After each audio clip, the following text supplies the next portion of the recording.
بسم الله الرحمن الرحیم.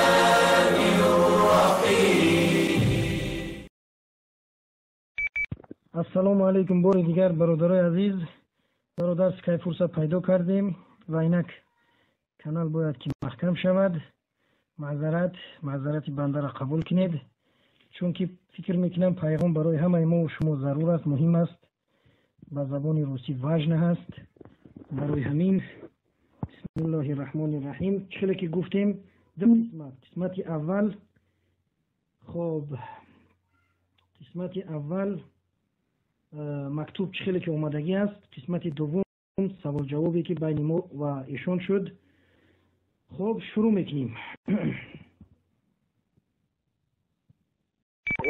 سلام علیکم برادرها، بسیار عذر ما مصروف بودم، دوست محکم شدگی.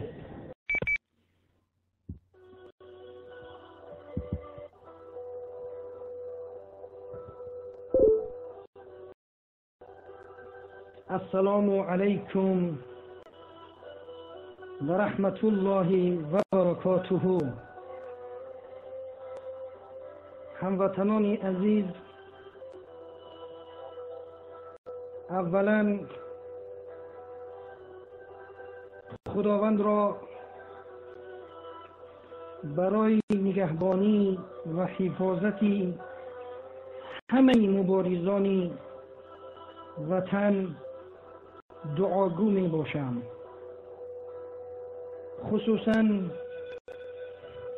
خصوصا حاجی عمر علی قوتوف و یاران و دوستان ایشان و دیگرانی که در این راه حق با آن پیوسته اند.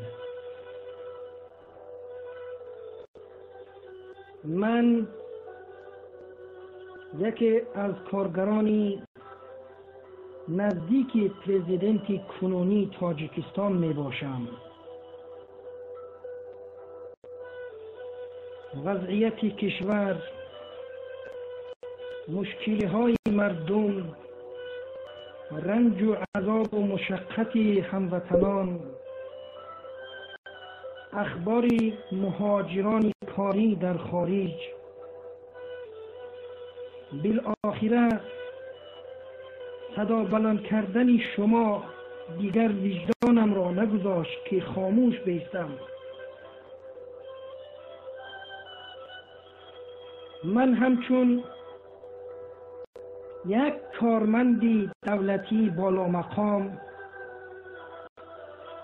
با تجربه بیش از 20 سال کاری از داخل این رژیم با شما صحبت می کنم.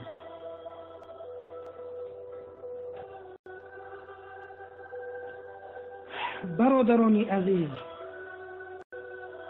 مادامی که کمری همت را بسته وارد مبارزه شدید، نترسید. اولین چیز که این را باید بدانید، از این حکومت نترسید. ضعیف بودن این حکومت را ما میدانیم. شما این را برای ما نشان دادید. بعد از 10 اکتبر این معلوم شد. دوستان عزیز، آزادانه درد و دل خود را بیان کنید در زیلا و در بیرون از زیلا. مطمئن باشید امنیت تاجیکستان آنقدر دستگاه‌های پیشرفته ندارد که یکایک شما را پیگیری کند و از صداهای شما را بشناسد. باور کنید این قدرت را ما نداریم. آن کسانی که از همسفان شما بودند و دستگیر شدند با این راه نبود. بلکه از سادگی خود آنها بود. بعضیشان خودشان آمدند در داخل تاجیکستان برای یاری خویشاوندانشان، برای که ما آنها را تهدید کرده بودیم و فشار آورده بودیم بالای پدر و مادران آنها، و دیگران در روسیه دستگیر شده اند که در ویدیوها و در نوارها آنها خود آشکار شده بودند. ناترسیده صحبت کردند و این هم جسارت می‌خواهد. هموطنان عزیز، اگر از من پرسید که چرا شما خاموشید، چرا خودت شخصاً صدا نمیبراری، جواب من چنین میباشد دوستان عزیز که از نهاد قدرتی ما یا اینکه از گروپ ما 15 تا 16 نفر اینجا پرتافته اند در زیلا و ما از یکدیگر باوری نداریم و صدای یکدیگرمان را خوب میشناسیم.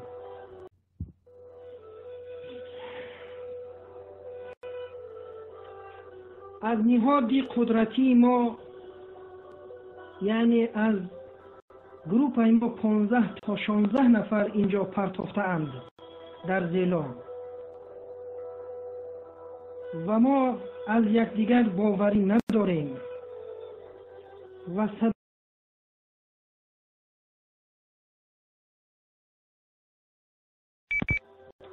و صدای یکدیگر را خوب میشناسیم.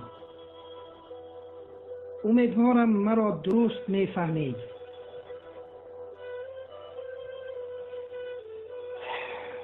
هموطنان عزیز، ناگفته نماند که یکی از وظیفه گروه ما در زیلا این میباشد که خلل وارد کردن در صحبت‌های شیرین شما، خاصتاً پیروی کردن مدیراتورای اکتیونی و خوش سخن، آنانی که حقیقت را بیان میکنند، ما را مجبور میکنند که مردم باید حقیقت را نفهمد. با هر راه و با هر وسیله باید نزد حقیقت گویان را بگیریم تا اینکه مردم غافل بماند از حقیقت ما، از ظلم ما، از کشتار ما، از رنج دادن ما، از دزدی ما، از غارتگری ما، از دست درازی ما به مردم تاجیکستان. برادران عزیز، مطمئن باشید که در بین کارمندان امنیتی مانند من بیزار شده از این رژیم بسیارند، خیلی بسیارند.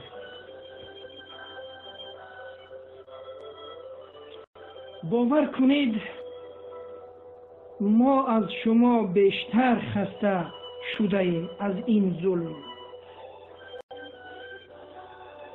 چون آن چیزی ما در داخل میبینیم شما نمیبینید، آن چیزی که ما میدانیم شما نمیدانید.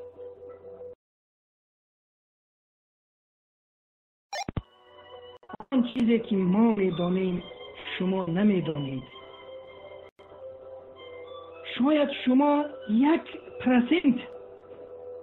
1% از بدبختی های این رژیم را بدانید. ای مبارزان راه حق،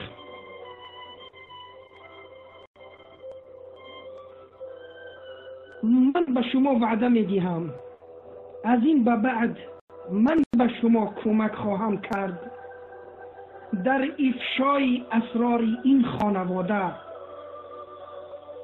من شما را کمک میکنم تا 99% دیگر برای شما و مردم تاجیکستان آشکار شود.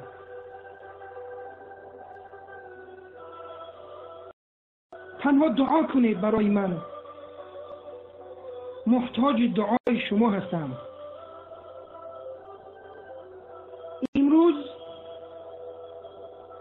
امروز به خدا قسم شما یک بار خیلی سنگین شده اید بالای این حکومت. امروز شما یک بار خیلی سنگین شده اید بالای این حکومت. به خدا قسم چشمان اکثریتی ما را خواب نمیبرد.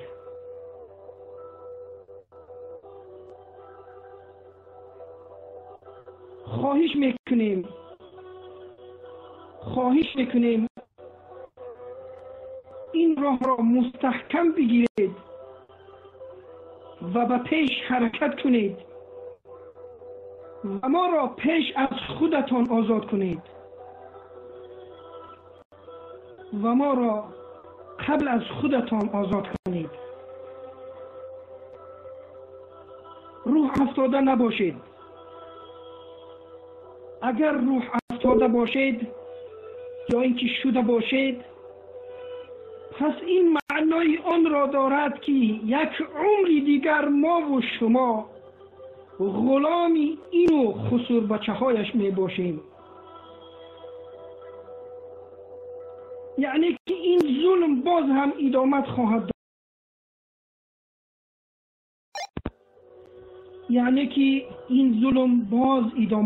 داشت.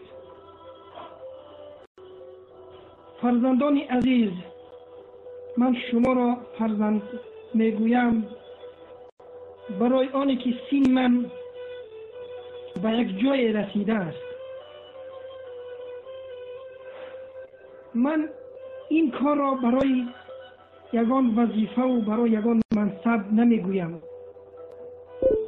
از این دنیا برای من چیزی زیادی نمانده است. شاید روزایی خیلی کم مانده باشد.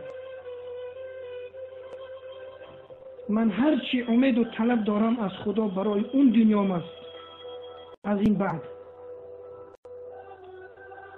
خدا ما را ببخشد، من را ببخشد، تمامی کارگرای امنیتی را ببخشد، تا اینکه در خواب غفلت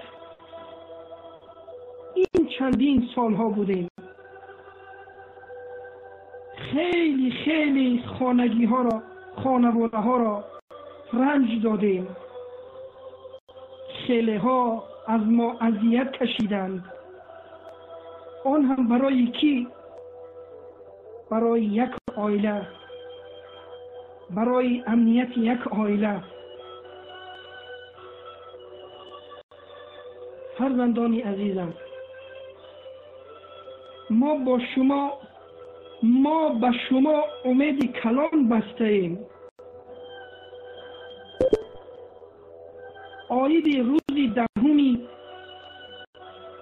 آید روز دهم سال گذشته اگر شما 1000 نفر میخستید، به خدا قسم در پهلوی خود 1000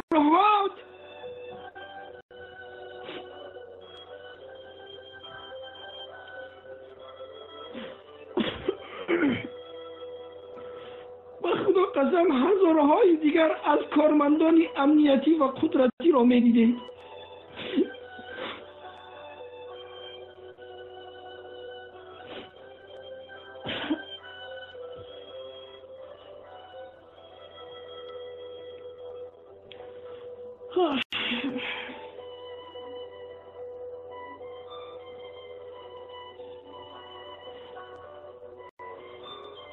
آیدی روزی دهم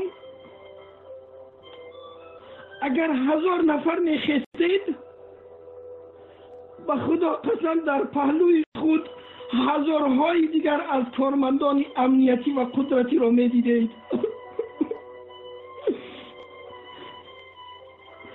ما افسوس می‌خوریم و اشک می‌ریزیم که آن روز نخستید. شما بدانید که ما برای حفاظت شما مردم هستیم، نه برای حفاظت این عائله. شما بدانید که ما برای حفاظت و امنیت شما مردم هستیم، نه برای حفاظت این عائله.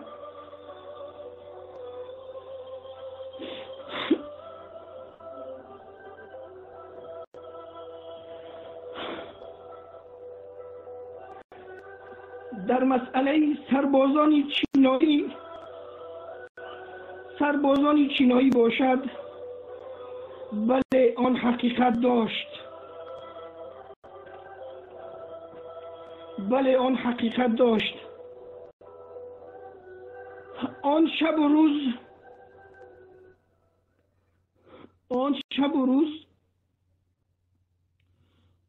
آنها را به تاجیکستان آورده بودند با یک دعوتی رسمی، با یک فرمانی خودی پرزیدنت.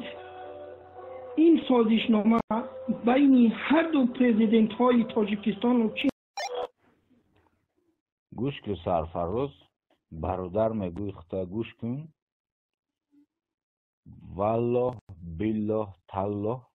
برادر چه گوره کنده شدگی.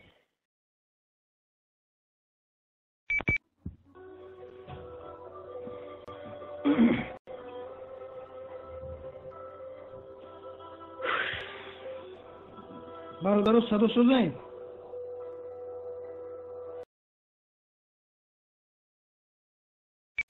بله بله.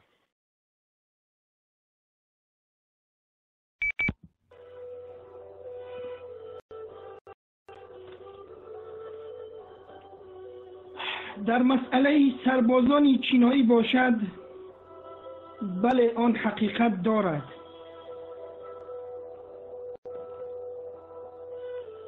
آن شب روز آنها به تاجیکستان آورده شده بودند. با فرمان خود پرزیدنت این سازشنامه بین هر دو پرزیدنت های تاجیکستان و چین شده بود. این سازشنامه با مبلغ 30 میلیون دلار امریکایی برای 3 شبانه روز به امضا رسیده بود. همدیاران عزیز، آن چیزی که شما نمیدانید و برای شما پوشیده است و باید این را سوال بدهید که چرا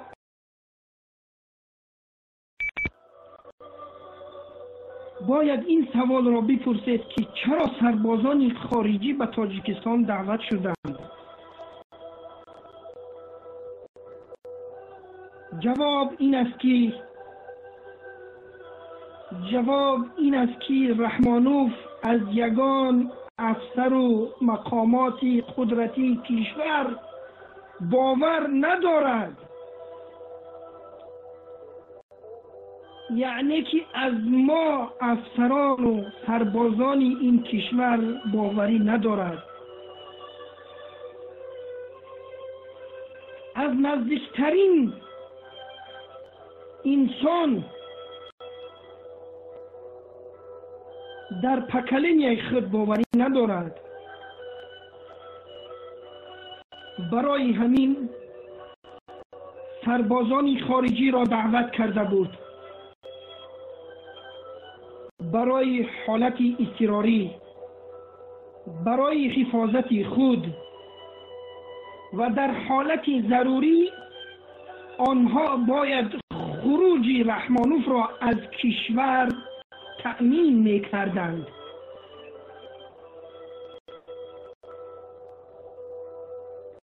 آن سربازان چینایی حق تیر زدن به مردم تاجیک را نداشتند. هموطنان عزیز،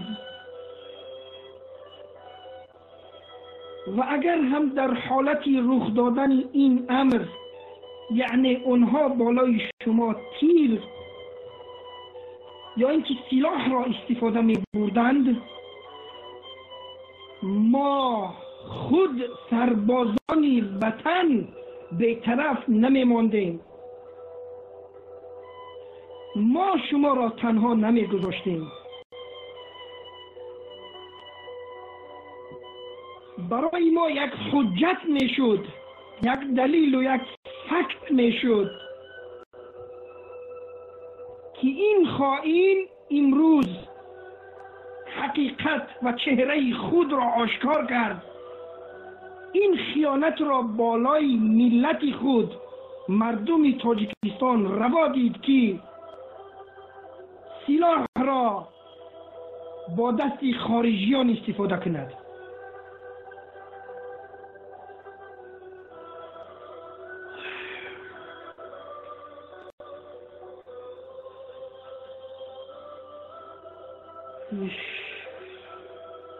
دوستان عزیز، تا اینجا مکتوب ایشان خلاص شد. بعد از این من خودم سوالش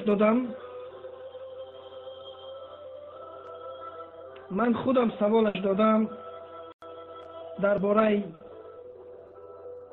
چند مسئله که به ما و شما امروز دخل دارد.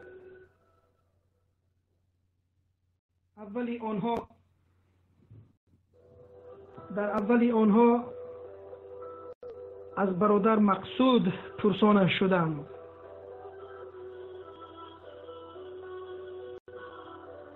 ایشان گفتند مقصود در تاجیکستان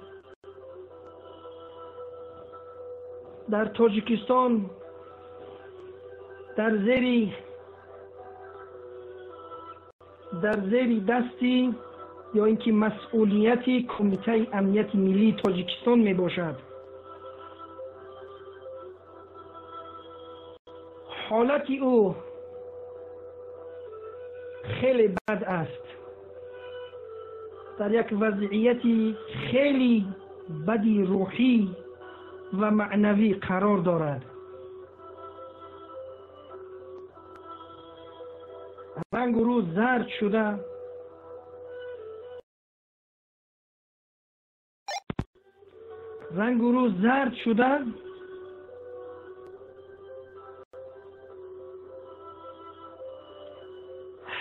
به نزدش کسی را جز کارمندان امنیتی مخصوص اجازت ورود ندارند.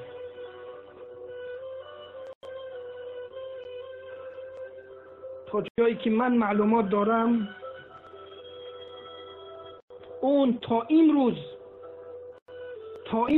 در فکر خود نه، بلکه در فکر این راه هست و در فکر شما هست که به کجا رسیدید. در این فکر است که شما روح افسرده نشده باشید. من مطمئن از قلب پر این را میگویم که اون برای خود آه نمیکشد. با وجود این همه رنج و مشقت، مقصود امروز برای خودش رنج نمیکشد، بلکه برای این راه و این مبارزه شاید که در غم باشد.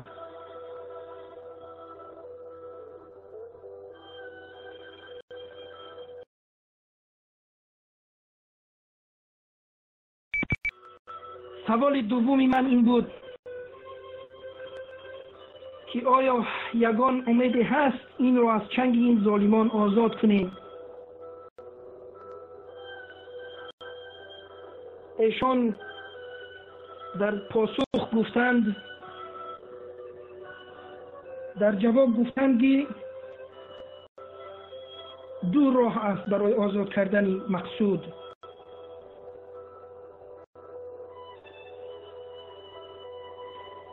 اولش مبارزه را ادامه می‌دهید تا اینکه از میدان‌های تاجیکستان، از خیابان‌های دوشنبه صدا بلند کرده تا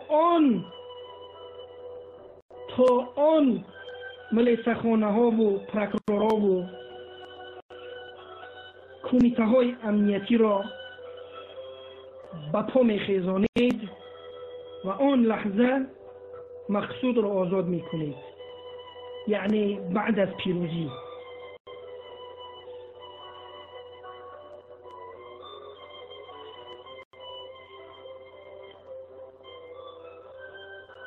از ادوکات‌های داخلی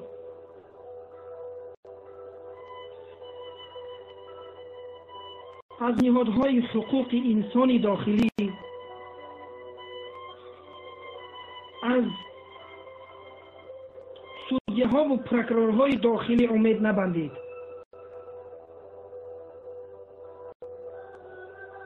دومین راه این است که با فشار بعض کشورهای خارجی می توانید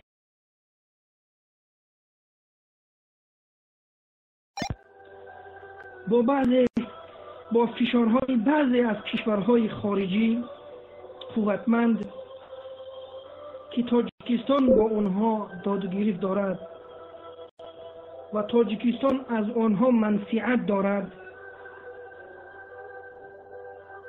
با فشار آنها می توانید مقصود را آزاد کنید.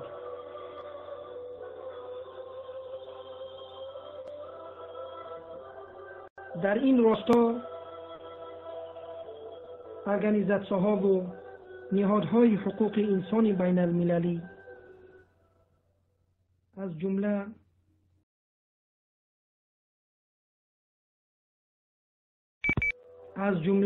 آن و دیگر رشته های این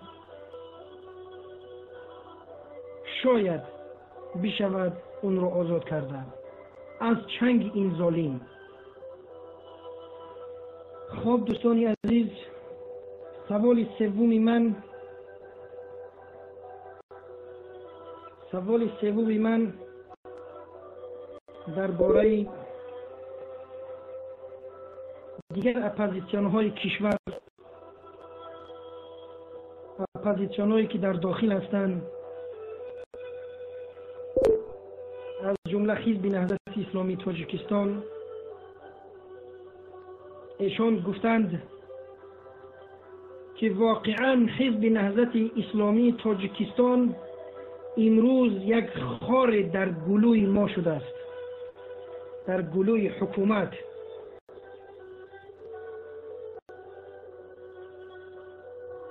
تمام راه و وسیله ها را استفاده برده ایم، تمام فشارها و تهدیدها و مانعها را بالای اونها روا دیدیم،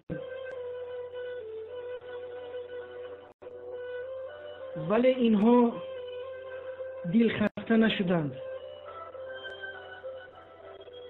اینها از داخل کشور به خارج نرفتند،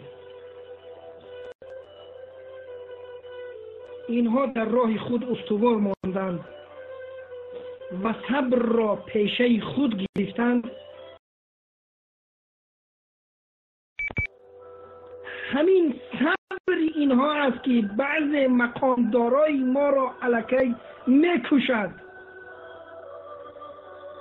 صبر آنها ما را دوله می کرده است. صبر آنها ما را مریض کرده است، ما را دل زنه کرده است. ما دیگر طاقت صبر آنها را نداریم.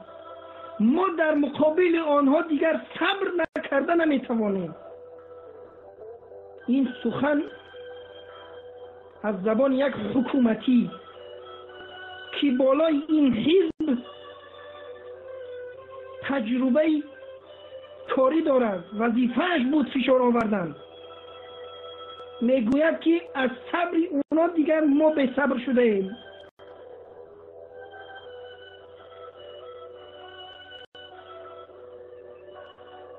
بعضی وقتا دیگر نمیدونیم چیکار کنیم، سر در دیوال بزنیم،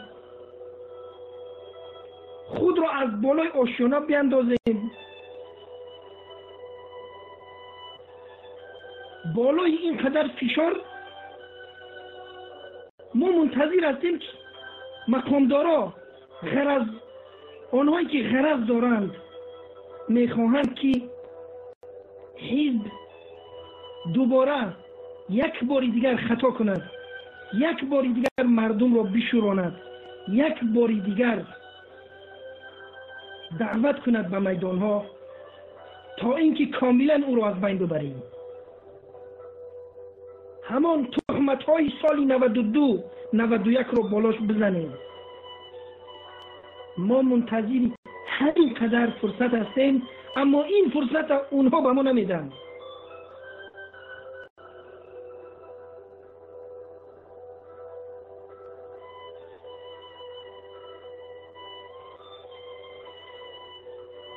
ما یعنی امنیتی ها آماده هستیم که اون حزب را با 45 هزار اعضایش زندانی کنیم. اما این فرصت رو برای ما نمیدهند. خب دوستای عزیز، سوال سوم من درباره انتخابات بود که آیا این برای شما یگان اهمیت دارد؟ آیا شما در ترس و هراس هستید که کرسی را از دست بدهید، قوت را از دست بدهید، قدرت را از دست بدهید؟ در جواب گشت گفت با خنده که نه، این برای ما یگان ترس ندارد. 2-3 روز پیش علاقه مسئله انتخابات حل و فصل خود را یافت.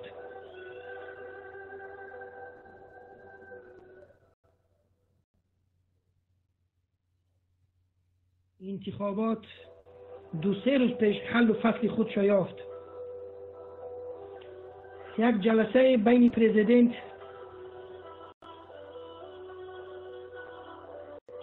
و کارمندان بالا مقام این حکومت بود. دایر گشت آید به این مسئله انتخابات.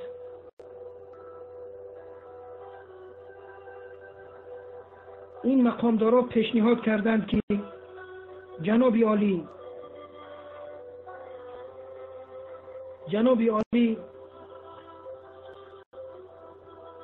پیروزی خود را از 70 تا 80% معین کنیم یا اینکه از 80 به 90. خلاصه بعد از یک بحثی طولانی آنها قرار گرفتند که از 70 تا 80% پیروزی خود را بعد از انتخابات، بعد از یک سپکتاکل که گویا انتخابات گذشته است اعلان کنند.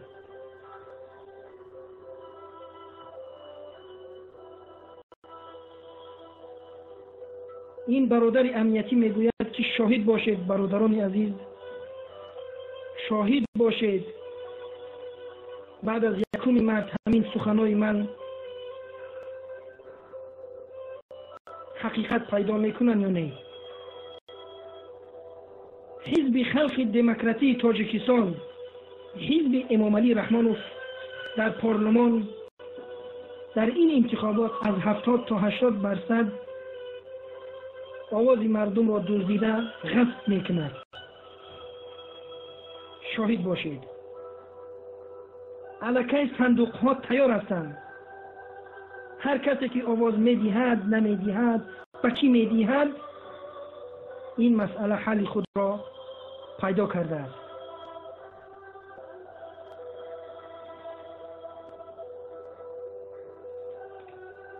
دوستان عزیز، سوال دیگری من این بود که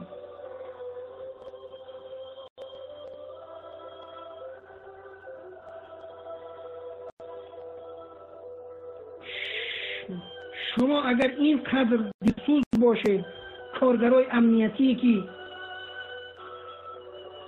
شما رو مجبور میکنند، شما یعنی اون کسانی که در زینه‌های پایان کار میکنید،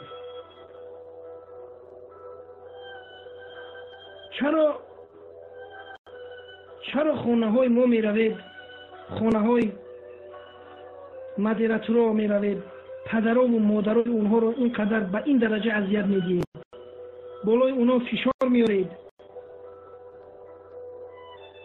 شما میدونید که اونها بیگناه هستند، همه اینها بیگناه هستند.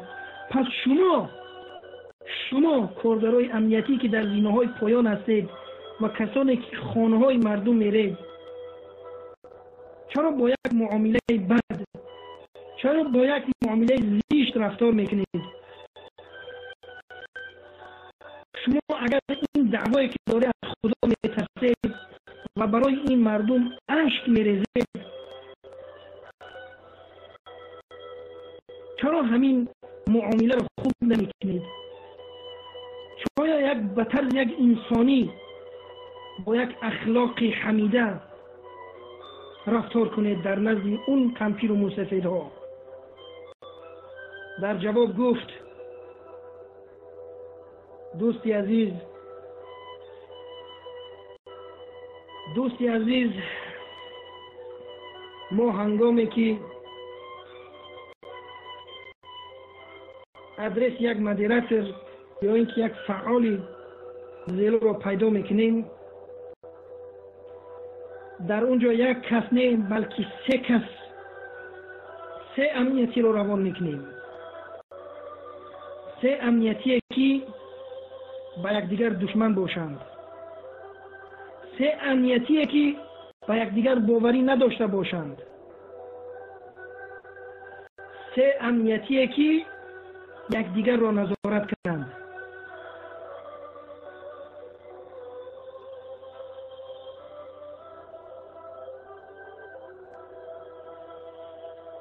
برای همین دست و پای آنها بند است. آنها مجبورند که با صدای بلند حرف بزنند.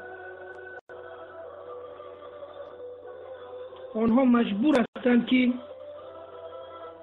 یک چهره کثیفی این نهاد امنیتی را آنجا نشان بدهند. باید اون خانواده را بترسانند.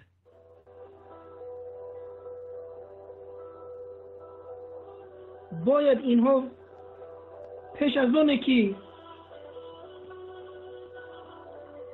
اون خانواده را بترسانند، باید که این امرهای یک دیگریشون باید که خودشون نشان بدن در نزد اینها که واقعا هم اینها اطاعت دارند و هر 3 اینها عدل نه در نزد ما میان چاد میسپرند و برای خود هم دلیل و فکت میارن که این ما انخل کردیم.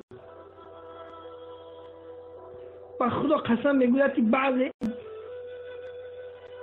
بعضی از آنها اشک میریزد. میگن هنگامی که پدر و مادر اونها را سوال جواب میکنم یا اینکه با یک معامله زشت با اونها رفتار میکنم، میدانم که خدا مرا نمیبخشد.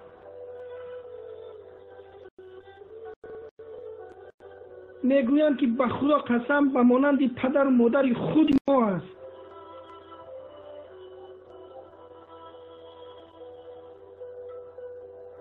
میدانند که همان لحظه گناهگار شده هستند ولی چاره‌ای ندارند.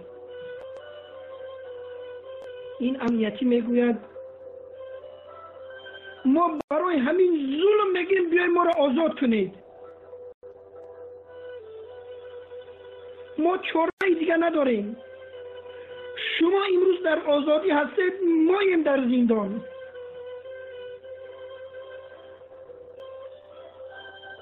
بیاید ما را آزاد کنید از چنگ این ظالم.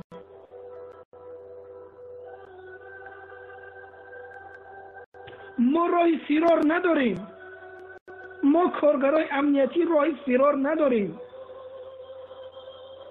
با روسیه و با قزاقستان و با کجایی که بریم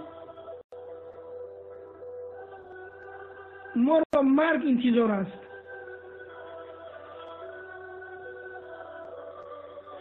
ما در همین داخل می باشیم، منتظر شما می باشیم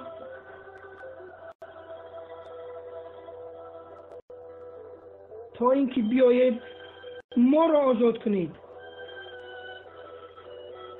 ما منتظر یک حرکت شما هستیم. بیایید برای ما یک حرکت کنید تا اینکه ما خودمون اون رو دوام بدهیم. این برای ما یک حجت می شود، یک دلیل و یک فکت می شود که ببین رحمانوف خلق از راضی نیست. ما امروز وظیفه ملی خود را کرده ایستادیم. ما امروز بهانه نداریم.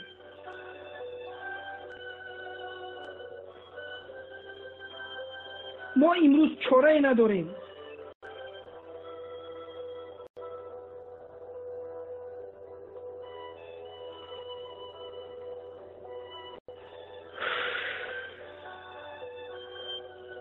خب دوستان عزیز، سوال جواب ما را هم در همین جا به پایان رسید. در آخر گفت که در حق ما دعا کنند. در حق من دعا. دوستان عزیز، در حق این برادری دعاگو باشید.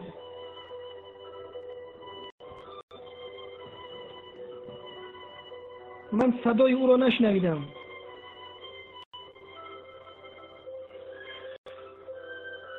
چون که اون را فهمیده می شود. ما از طریق نویس صحبت داشتیم. یک خواهش کرد در آخر، یک پیغام، خواهش نه پیغام رساند که در دست ما یک پاپکه رسیده است. پاپکه یک کس دیلا یک کس رو دادند به نام شمس، گفتن انسان. شمس یکی از شهروندان تاجیکستان است که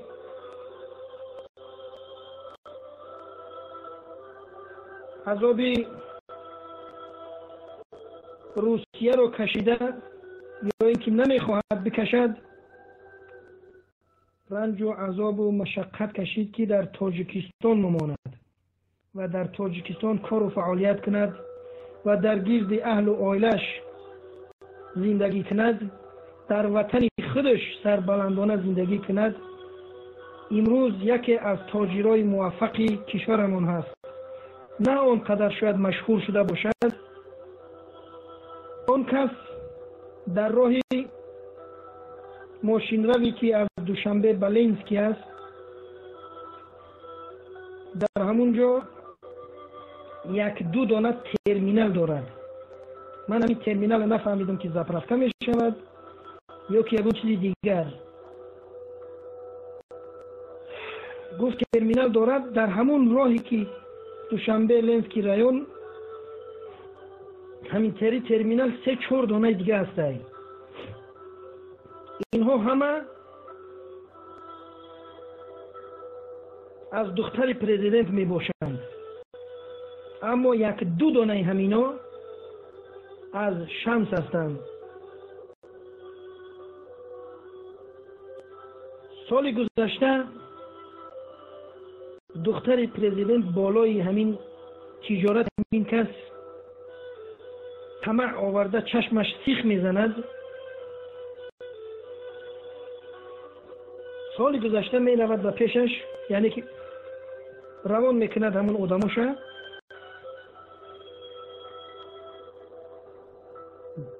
نکزتش میکنند، نگله میگنش که یا اینکه $200,000 میتی به ما، یا اینکه این مغازات رو محکم میکنیم، همین ترمینال رو.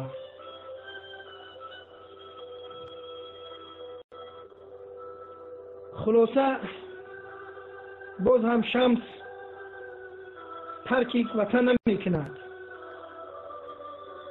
و این زحمت های کشیدهش را از دست نمیدهد، راضی نمیشود، اما مجبور شده $200,000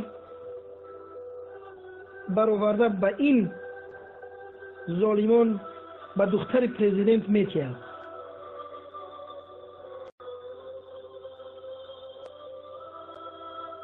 این برادر امنیتی میگوید که در دست ما امروز پپکه و دلای همون کس آماده میشود، ما داریم تیار میکنیم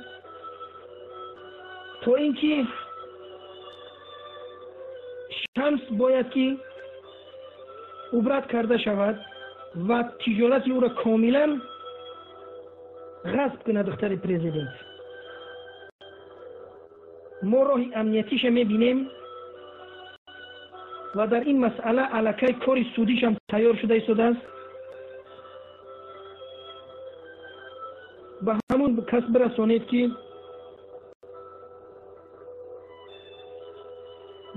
که نمیدونم چیش بگم دیگه، گفت که برسانش، همین قدر بداند که چشم این ظالما سیخ زدگی باید به نزدیکی یگان فلاکتی بکنند، یگان مشکلی، یگان فشار، یگان بلای بالای همین برادرمون بیارند.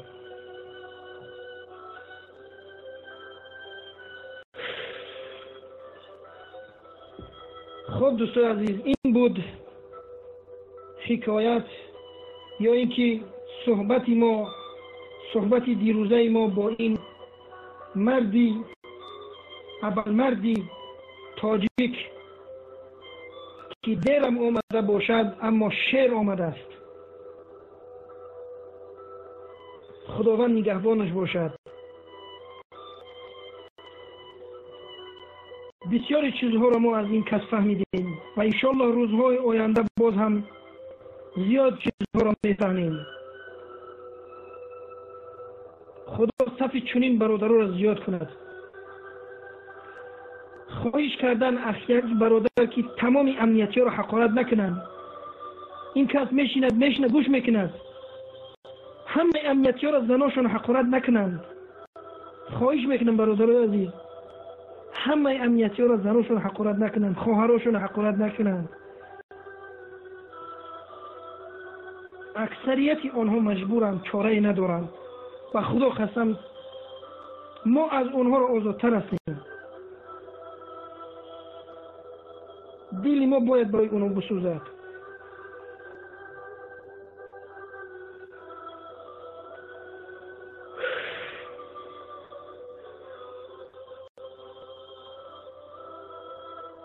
دیگه نمیدونم چی بگم، دست و پا مونده شدگیم. دوستای عزیز، من در بالای صحبت‌های این ابرمرد دیگه اصلا زبانم دیگه قطع میشه و دیگه یگان چیز دیگه علاوه کرده نمیتونم.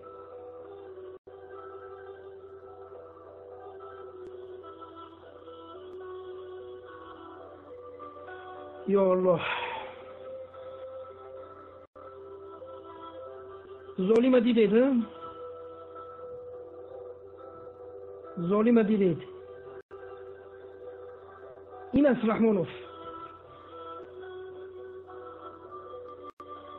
این است رحمانوف.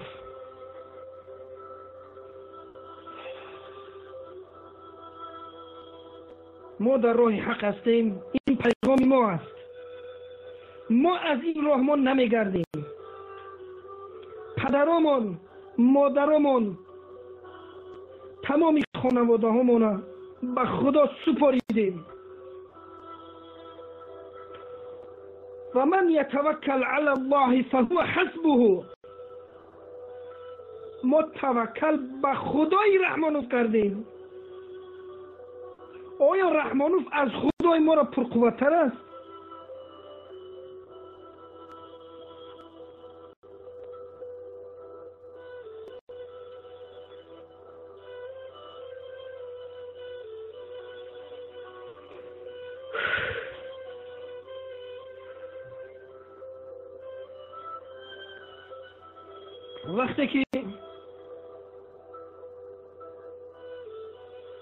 وقتی که پیغمبر در مکه دعوت میکند، بعضی از جوانمردای مکه مسلمان میشوند. از جمله آنها عمار ابن یاسر است. عمار ابن یاسر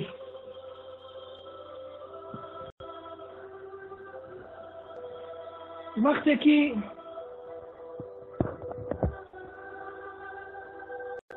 حاکمان قریش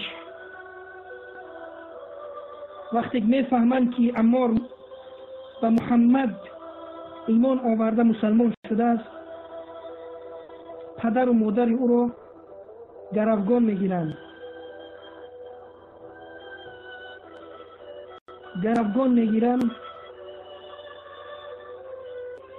و خیلی تهدید میکنند هم اهل و عائله این را که راهش برگردد و هم عمار را که برگردد، اما از راهش نمیگردد. حاکمان قریش مثل همین حاکمان امروزه تاجیکستان بودند. در سینه پدر و مادر عمار که سفید بودند، اونش کمپیر بود،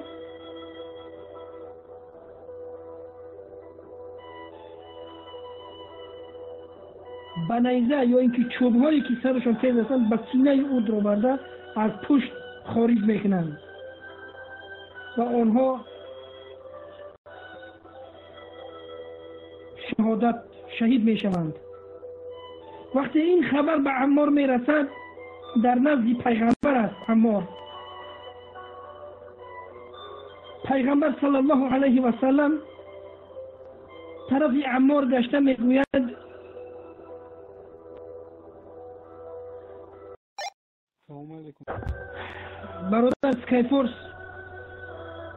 برادر اسکایفورس کانال هوی نکولی بون دردی دل کنیم. خلاصه حضرت پیغمبر میگرده به عمار میگه صبرا یا آل یاسر، صبرا یا آل یاسر فإن موعدكم الجنه. صبر کنید ای آل یاسر، صبور باشید، موعد آینده شما، واخوری آینده شما، فرچ آینده شما در جنت است.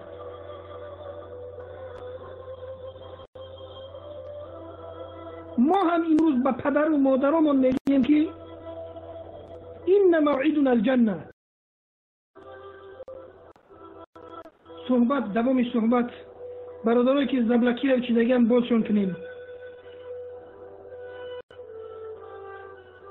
دوستای عزیز، ما امروز توکل به خدا کردیم، پدر و مادر و همه رو در این راه به خدا سپاریدیم. همین قد میگیم که این موعدنا الجنه، موعد ما در جنت است.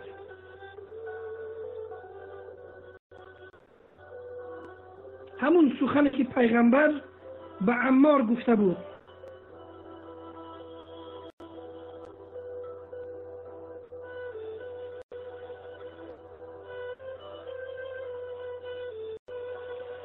برای حقیقت را به سمع مردم رساندن همین خیلی مشکل است. روبروی مشکلی ها می شویم. این تجربه حیات نشان داده است. این تاریخ نشان داده است.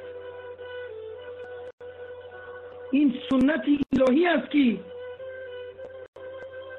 باید به هدف رسیدن به چنین هدف به پرقیمت، به چنین هدفی به مثل آزادی رسیدن حتما قیمت خود را دارد. آن هم به جد و به فدایی، به جان فدایی نمی شود. دوستان عزیز، اخیراً حکایت در همین جمع کنم.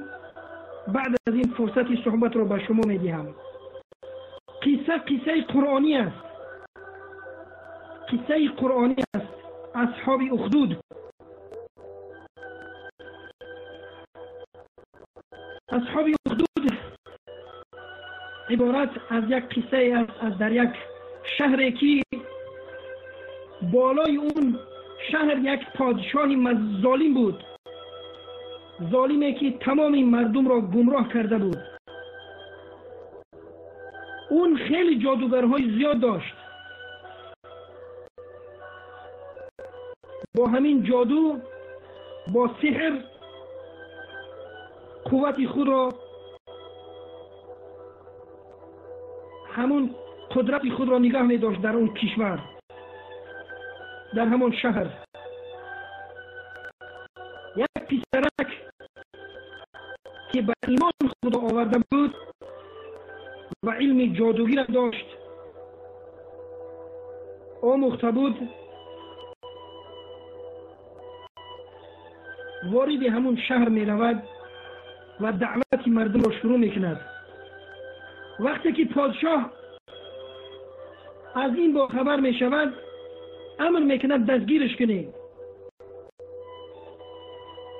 دستگیرش می کنند. در برابری در روی ظالم نترسیده گپی حق میگه که در اینجا خدای وجود دارد که خدای من و تو است.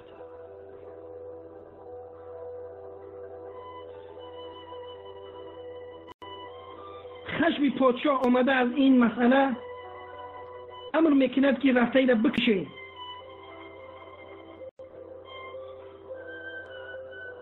با یک عده از لشکرها، سربازانی همون بگیم که پادشاه اینا یک منطقه دور از شهر میبرن کشتنی، اما با قدرت الهی این پسر نجات مییابد و برمیگردد به نزد پادشاه.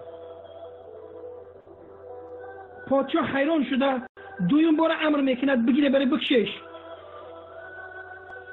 دویم بار هم همین خیل نجات مییابد و پای پیاده نزد پادشاه میآید. سوم بار همین تش میکند، باز برمیگرده میآید. اخیر پادشاه میگه که چه من را بکشون؟ تو چه خیلی انسانی؟ تو چی بلا داری؟ این جوانمردی مسلمان میگوید اگر بخواهی من را بکشی، در یک جمع آمد همه مردم فریاد کن، یک معرکه کلان کو در یک میدان، در نزد همون مردم من بکش. در همون حالت من کشته میتونی. یک روزی معین تمام مردم دیه را فریاد میکند پادشاه این پسر را دست و پا بسته میارن بعد بالای منبر. از طرف دیگر پادشاه ایستاده. خلاصه پیش از حکم اعدام پادشاه خیلی این پسر را، این نوجوان را سیاه میکند، موعظه میکند، میگه این خائن ملت است، این ایت است، این اوت است، باید این را بکشیم. مردم جاهل، مردم بیچاره حیران مانده همون را گوش کرده ایستادند. خلاصه میگن این نتیجه گمراهی این است، این جزاش همینه، باید به قتل برسانیم. حکمش همه که نیزه را میگیره به دستش، طرفی جوانمرد میکند نیزه را و میزند که نیزه نمیرسه، او پره میگذره به یک پرش، بعد بدن این نوجوان نمیرسه.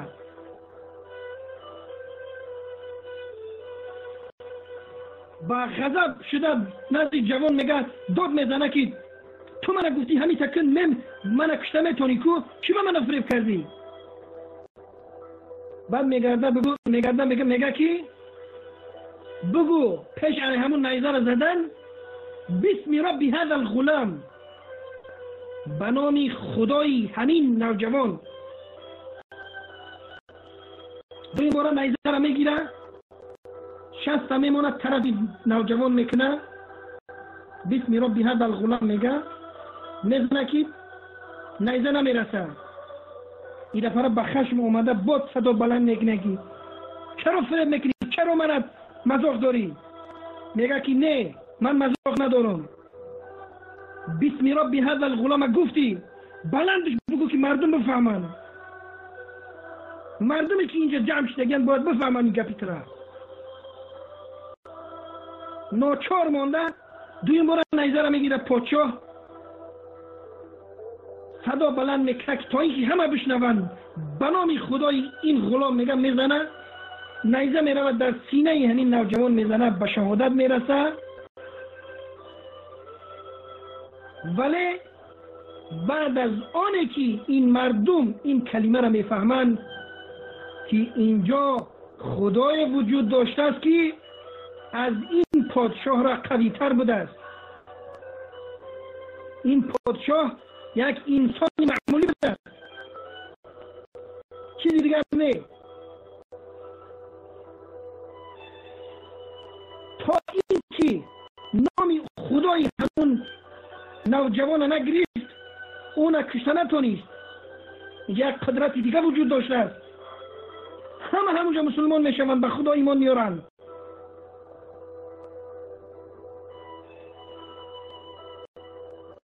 به سبب چی؟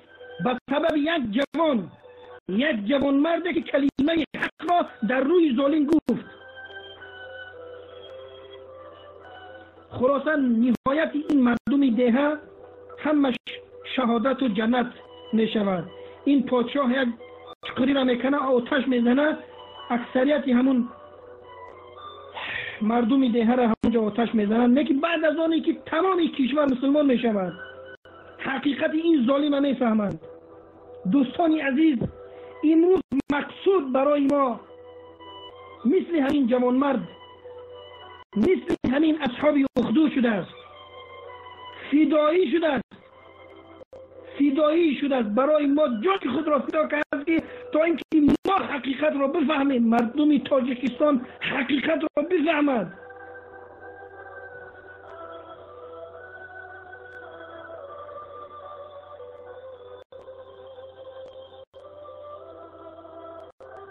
سوال به مردم تاجیک، شما چند تا فدایی میخواهید؟ چند تای دیگر ژرتوا میخواهید تا اینکه چشمای شما بیدار شود؟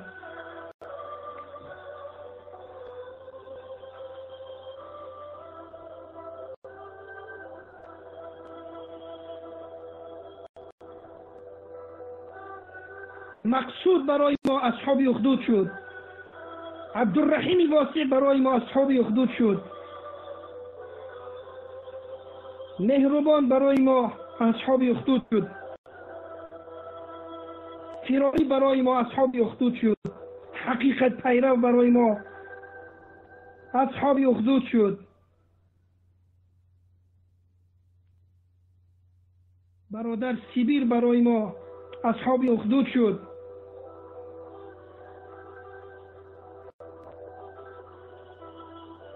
و امروز یا فردا عمر علی قوتوف اصحاب اخدود می شود، شام اخدود می شود، سکایفورس اصحاب اخدود می شود، عبدالرشید اصحاب اخدود می شود، دوشنبه 24 اصحاب اخدود می شود، سیف الله 24 اصحاب اخدود می شود. حاجی علی اصحاب اخدود می شود. ابوالمهدی اصحاب اخدود می شود. جیکیور اصحاب اخدود می شود.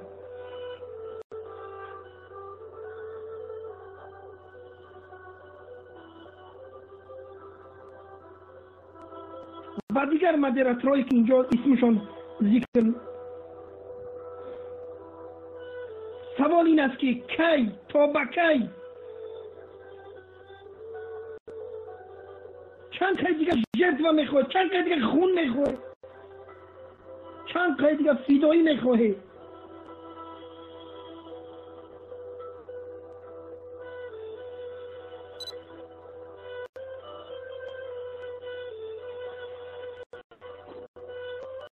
ای خدا، ای خدا، صدای ما را بشنوی. دعای ما مظلومین را قبول کن. ما را از چنگ این ظالم خلاص کن. چشمان مردم ما را بیدار کن. ترس را از بدن اونا دور کن. اگر این مردم سزاواری آزادی باشند، خداوند هر چیز زودتر و هر چی بیشتر ما را فدایی کن. مشکل نیست. اما اگر این مردم ارزش و سزاواری آزادی نباشند، پس به خودت حوالش میکنیم.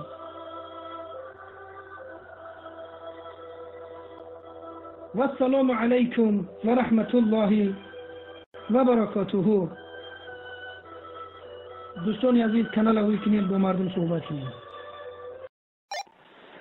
السلام علیکم و رحمت الله و برکاته. برادران بوریس تشکر برادر، با برادر امنیتیان تشکر زیاد. همه ملاحظه کردنیم که البته امروز این نفر کم نیستن. در نظر دارم برادرایی که در امنیت هستن، امنیتی. و یک چیزی را به شما قصه کنم. تقریبا 3-4 سال پیش 2011 یک نفر امنیتی هست، گفت یک پاکی مرا عزت میکنه، حرمت میکنه، خوب قبولم داره، لیکن ایده مرا قبول نداره. وقتی که حادثه‌ای که در غرم بدن، بعد همه حادثه غرم اون نفر در محل قبر اومد. خب 2011 اومد. بله. بعد گفت که وقتی که صحبت میکردیم، صحبت ما تلفنی بود، بعد گفت که ما علی بیدک هم نابود کردیم، مولا عبدالله هم نابود کردیم، باقی مونده باشه. اون مرا میکوف میدانست ما مبارزیم. از این خاطر به حزل، به شوخی و به عیس دیگه هم خیلی میخواست مرا بکوه. من با یک پاسخ دادم، گفتم که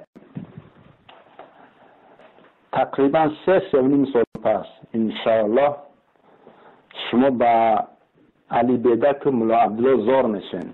بعد گفت به کدام خاطر؟ چی معنا داره گفت؟ من گفتم اون روز شما به این خاطر به اون زار میشین که میگن که کاش که این نفرایی که امروز قیام کردن مثل اما به آسانی معایدن میبردنشان.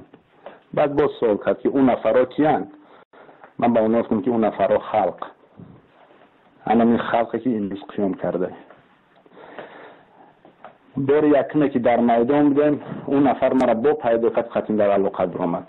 یکم باری که در میدان در پرسپکت نیست، یکی روز بهترین که بدار شوی مردم بود. همون نفر با برآمد، گفت از کجا میدونستی؟ گفت این برنامه تان بود. من گفتم نه، همه را خداوند خودش راست میکنه. این را استاتیستیک نشون میده. هر قدری که شما ظلم میکنین، هر قدر که بر سر مردم فشار میارین، سال ای سال مردم جبر دیده زیاد میشود. همه چیز به خودش اندازه داره، همه چیز. همین کاسه صبرم لبریز میشه. این سال هم اومد، 3 سال و 3.5 سالی که گفته بودن انشالله که اومد. انشالله که مردم بیدار شده و انشالله که همین سال این رژیم ما سرنگون میکنه. اگر در دهمی اکتبر که نشید، یگام چی نداره. شما تاریخ نظر کنید، رولوسیونر بدن که در یکمش ناکام شدن. مثال یادی میاریم فیدل کاسترو، وقتی که یکم باری که میدان میدروین نیمش کشته میشه، نیمش زنده میشه، حتی خود فیدل کاسترو. نکی پاسان که برامد چکار کرد، باتیست را از بین برد. اما باتیست هم حکمرانیش مثل یعنی امام علی رحمون بود، مثل یعنی یک دولت قشاق بود، فقط همو پایتخت چون جای فحش، جای گفت یا عیش عشرت اجنبی بود. امروز هم وطن ما را میخوای کردگیان، وطن ما قشاقه، نکی دوشنبه یک اروپای میدهک شده برای اجنبی را. انشاءالله که ما همه ای را برطرف میکنیم، این رژیم را سرنگون میکنیم. دشمن ما یک تای، دشمن ما رژیم امروزه، همین رژیم امروزه. و هر کسی که میخیزه، هر کسی قیام میکنه زید ما، محافظت میکنه این رژیم، فرق نداره دولت ابرقدرت او دولت قشاق، فرق نداره او روسیه، امریکا، خیطه، هر کسی که باشه او اگر میخیزن قیام میکنن زید ما، ممکنه که 100 نفر ما را، 1000 نفر ما را، 500,000 نفر ما را قتل کنن، نه که 8 میلیون قتل کردن نمیتونن هیچ وقت.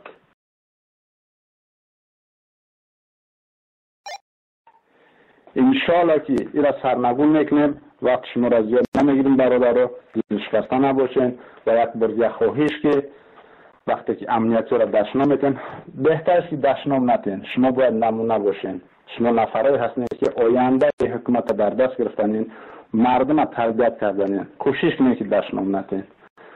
امنیتی همش ایجا گناهگار نیست. اونا چخل که برادرمون گفت قدمای ما و شما را نگاه داره. برای برادرمون مقصود، صد افسوس که امروز در بین ما نیست. صد افسوس.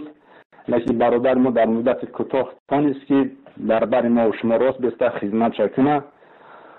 و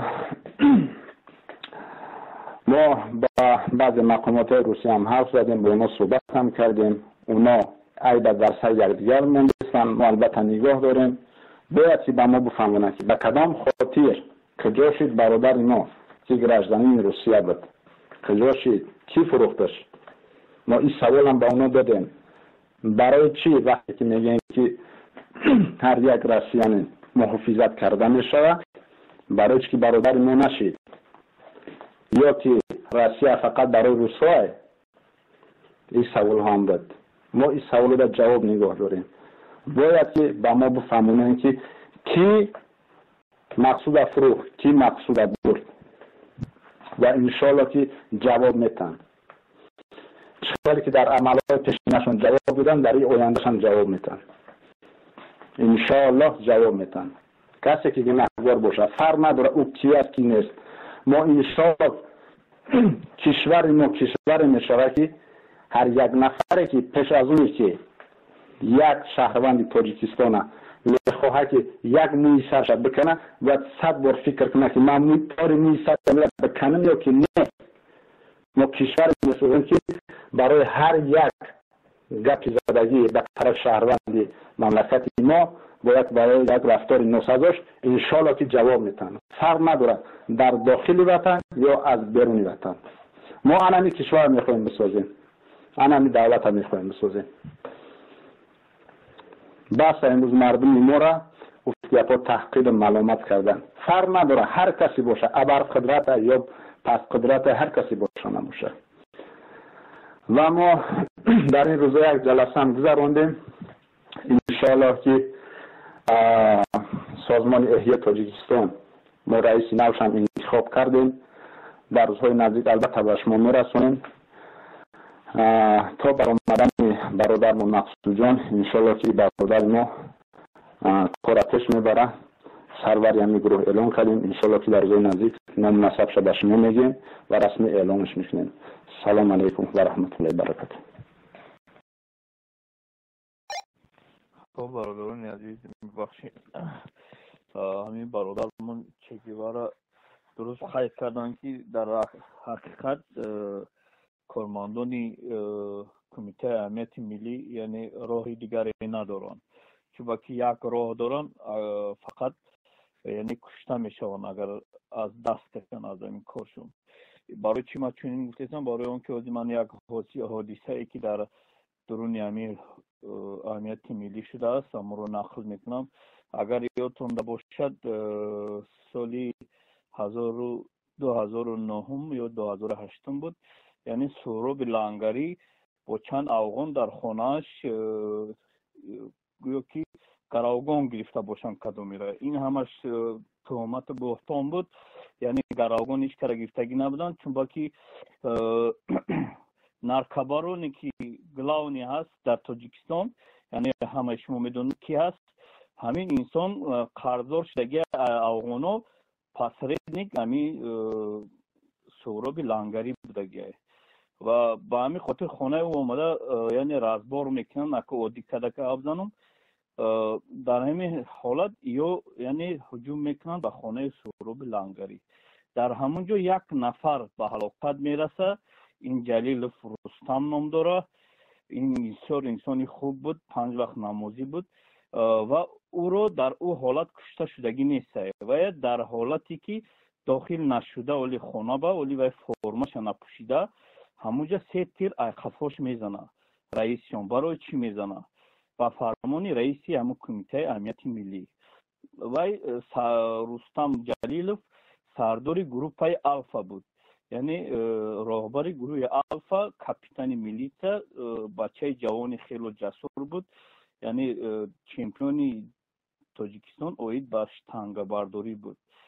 خب این انسان اتکاز میکنه از کاری میبردگیش برای اون که میبیند پسر 5 وقت نوازخوان که بود، میبیند که ناعدالتی بسیار است و از کارش یعنی میخواد بیرود، از کار رود و با اون کس میگن که یک راه داری کشته میشه، فقط 2 راه داری، یا کار میکنی یا که یعنی نابود میشوی.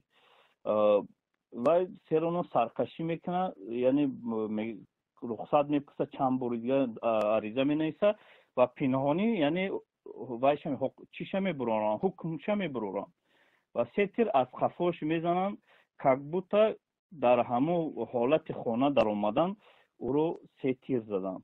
یعنی وقتی که اینها لباس وقتی با جنگ میروند یا پول نی برانیوی میروند، یعنی همه چیزاشون میپوشن، کاسکا پاسکا و برانژلیتو با همین حالت میدورن و با این باید خانه نمیدورند، برای که این و رئیسی سنایپرو بود، یعنی از دور باید نشان میگرفتن.